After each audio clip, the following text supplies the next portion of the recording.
All right, today we are stepping right into a courtroom, a place where faith, raw power, and one person's conscience are about to have a massive collision.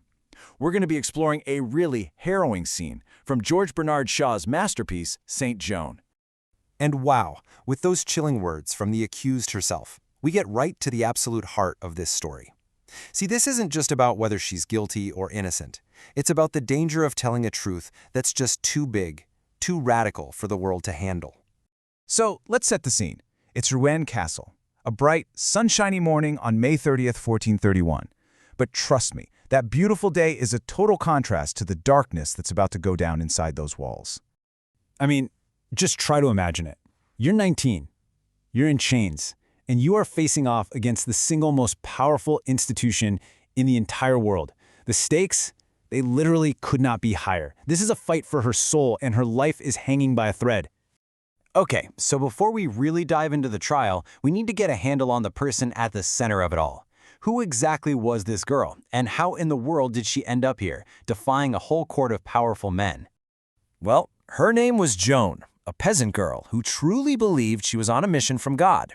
And that right there, that's the source of her incredible, unshakable conviction. To her, these visions and these voices were just as real as the chains they slapped on her ankles. It was her greatest power, and, as it turns out, her greatest danger. And her rise was just meteoric. I mean, look at this. In about a year, she goes from being a total unknown to a national hero, basically turning the tide of the 100 Years' War. She's lifting sieges, she's winning battles.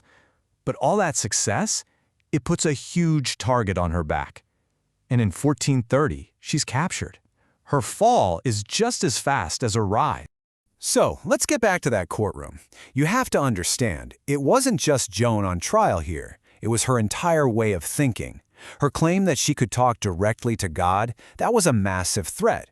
It challenged the very foundation of the church's authority. And just look at the lineup she's up against. You've got Cauchon, the judge, who represents the old guard, the church's established power. You've got d'Estavet, the prosecutor, who's just relentless. These guys aren't just judging a teenage girl. They're defending their institution's exclusive right to say what God wants. An idea that Joan, just by being Joan, calls into question. So pretty quickly, this trial becomes way more than just an interrogation. It's a high-stakes duel of minds, of wills, where every single word is a weapon. Right out of the gate, the prosecutor d'Estavet tries to shut her down. He's basically saying, know your place, you don't ask questions here, you just answer them. But, as you can probably guess, Joan isn't someone you can just silence that easily. So when they question her about trying to escape from prison, her response is just pure, simple common sense. It's like, what did you think was going to happen? She completely cuts through all their complicated legal talk with a truth so obvious, it's almost funny. And this, right here, shows you exactly what the court's strategy is. d'Estavet takes her totally natural desire to be free and twists it into a religious crime. He's arguing that by trying to escape their prison, she's really trying to escape the authority of the church. It's a total word trap. But Joan is just not playing their game. She calls their twisted logic exactly what it is, nonsense. To her, she's not being rude, she's just being honest. And that's the thing you gotta get. Her brutal honesty is her biggest strength and, at the same time, her biggest weakness in this room. So you can imagine the court is getting really frustrated. Their legal tricks and intellectual traps, they're just not working on her. Her simple logic is beating them. So what happens when words fail? Well, they turn to a much, much darker tool. Now, what's so fascinating here is that you see a crack form within the court itself. You've got Courcelles, the young guy, basically arguing for torture just because, hey, it's what we've always done, it's tradition. But then the Inquisitor, surprisingly, warns them to be careful. You see this conflict between just blindly following the rules and having a flicker of a conscience. And then Joan just delivers the single most devastating argument against torture you could possibly imagine. With this incredible clarity, she points out how pointless the whole thing is. A confession you get through pain means nothing. She completely disarms their ultimate weapon, not with fear, but with pure, unbreakable logic. Okay, the threat of torture is off the table. The battle of wits has pretty much hit a stalemate. So the judge, Cauchon, he goes for the jugular. He cuts to the absolute heart of the entire issue. Everything now comes down to this one question. This is it. This is their checkmate move.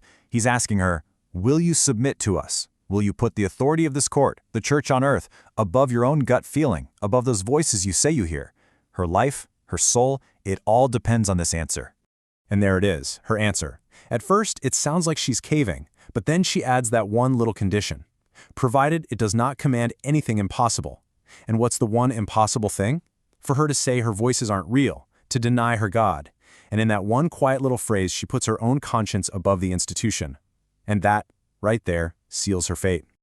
The court got its answer. Joan was a heretic because she chose her own personal faith over the institution's authority. But the story, as we all know, does not end there. Not by a long shot. History had one more stunning verdict to deliver. And so on May 30th, 1431, the 19-year-old girl who saved France was executed by the very institution she believed she was serving. Just a tragic, brutal end to a short, incredible life. But look at this timeline. It's unbelievable. Almost 500 years later, the same institution that called her a heretic, a follower of the devil, officially declares her a saint, a servant of God. It is one of the most incredible turnarounds in all of history. And that really brings us to our final question, doesn't it? Joan never changed. Her beliefs, her story, her faith, they stayed the same. It was the world around her that changed. So it makes you wonder, what's the real difference between a heretic and a saint? Is it about what they believe, or is it just a matter of time?